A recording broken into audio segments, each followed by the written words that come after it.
আসসালামু আলাইকুম প্রিয় ক্রিকেট ফ্যান্স। দর্শক, আপনারা সকলে জানেন এবারে টি-20 বিশ্বকাপ থেকে কিন্তু বাংলাদেশ সুপার 8 থেকেই কিন্তু বিদায় নিয়েছে এবং তারা আফগানিস্তানের বিপক্ষের ওই ম্যাচটি হারার পর কিন্তু নানা রকম আলোচনা সমালোচনার শিকার হচ্ছেন সোশ্যাল মিডিয়াতে।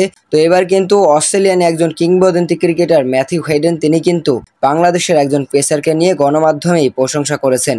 সেই পেসারটি আর কেউ নয়, তিনি হলেন তানজিম হাসান সাকিব। বাংলাদেশের এই তরুণ বলার এবারে টি-20 বিশ্বকাপে চমক দেখিয়েছে খুব দুর্দান্তভাবে। যদিও বাংলাদেশের সব বোলাররাই দুর্দান্ত পারফরমেন্স করেছে, তবে তানজিম হাসান সাকিব কিন্তু ভালোভাবেই নজর কেড়েছে। শরীফুল ইসলামের ইনজুরিতে তানজিম হাসান সাকিব যে সুযোগটা কাজে লাগিয়েছে এটা কিন্তু কেউ অস্বীকার করতে পারবে না। মূলত তানজিম হাসান সাকিব কিন্তু এবারে টি-20 বিশ্বকাপে 7 ম্যাচ খেলে 11টি উইকেট শিকার করেছে, যেখানে কিন্তু তিনি এক ম্যাচে 4 ওভার বল করে 21টি বলই ডট দেওয়ার একটা রেকর্ড গড়েছেন।